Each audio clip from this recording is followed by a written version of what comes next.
एक साइंटिस्ट ऐसा आविष्कार करता है जिससे वो अतीत के हर एक घटनाओं को अपने सामने देख पाता है। मूवी की स्टार्टिंग में हमें एक साइंटिस्ट एक दीवार को देखते हुए दिखाई देता है और वो एक लाइट को जलाता है, और जब वो साइंटिस्ट उस लाइट बल्ब को बढ़ाता है तो एक स्टैचू उस लाइट के पास दिखाई देता है। फिर वो आदमी बहुत खुश हो जाता है, पर ज़्यादा ऊर्जा के कारण वो बल्ब फट जाता है और हमें ये भी दिखाया जाता है कि वहाँ पर और भी बल्ब होते हैं। इसके बाद वो एक और बल्ब को निकालता है और उससे एक लिक्विड से भिगाता है और नया बल्ब को उस मशीन में ऐड करता है, फिर उसे ऑन कर देता है। इसके बाद उस बल्ब से ब्लू कलर की लाइट जलती है। उस लाइट के ऊपर कुछ देर के लिए एक हाथ मंडराते हुए दिखाई देता है और फिर गायब हो जाता है। उस रोशनी में एक माइनर भी दिखाई देता है। फिर वो एक दूसरे को देखने लगते हैं और जब वो साइंटिस्ट उसे उसके रिफ्लेक्शन की तरफ धकेलता है तो उसका तार डिस्कनेक्ट हो जाता है और वो माइनर भी गायब हो जाता है।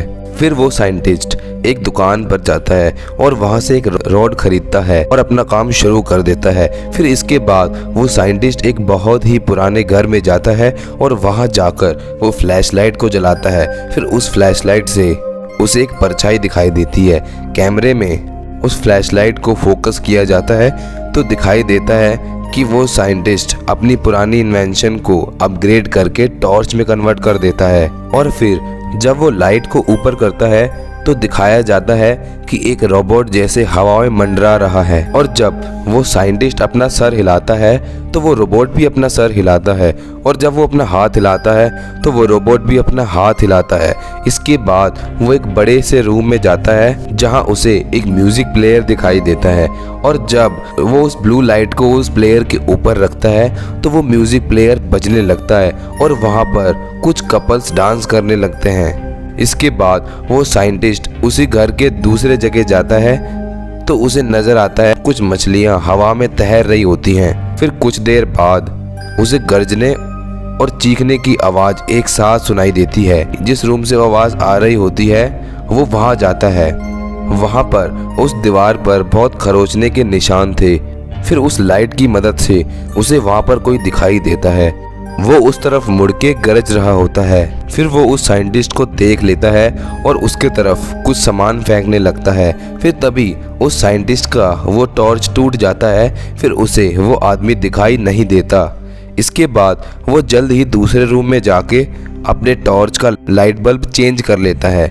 इसके बाद वो इंसान फिर से नजर आता है और साइंटिस्ट के ऊपर अटैक करने की कोशिश करता है, और फिर वो टॉर्च को टच कर लेता है जिससे उसके हाथ में प्रॉब्लम होना शुरू हो जाती है, और इसके बाद वो इंसान वहां से डरकर भाग जाता है। इसके बाद वो साइंटिस्ट नीचे आ जाता है तो उसे एक औरत नजर आती है और वो दोनों एक दूसरे को देखकर बहुत खुश नजर आते हैं। फिर वो एक दूसरे को टच नहीं कर पा रहे होते। अब वो साइंटिस्ट उस औरत को एक रूम में लेकर जाता है जहाँ पर म्यूजिक प्लेयर रखा था, और वो लाइट फिर से वो एक बार म्यूजिक प्लेयर के ऊपर ले जाता है और वहाँ पर वो म्यूजिक प्लेयर बजने लगता है और बहुत से कपल वहाँ पे डांस करने लगते हैं। इसके बाद वहाँ पर एक सैनिक नज़र आता है जो उस औरत को देखकर बहुत खुश होता है, और अब फिर से वो दीवार दिखाई जाती है जो पहले सीन में दिखाई गई थी, और वहाँ पर पता चलता है कि वो सैनिक की ही बीवी होती है। इसके बाद वहाँ पर एक और औरत और उसके हाथ में बच्चा दिखाई देता है। इसका मतलब वो औरत इस साइंटिस्ट की ही माँ होती है। अब हम फिर से उस म्यूजिक रूम को देख पाते हैं जहाँ पर वो एक दूसरे के बाहों में खो जाते हैं, और तो और वो साइंटिस्ट इसी तरह अपने मम्मी पापा की आत्माओं को एक दूसरे के साथ मिला देता है। इसी के साथ इस मूवी का एंड हो जाता है। उम्मीद करता हूँ कि आपको ये वीडियो पसंद आई होगी।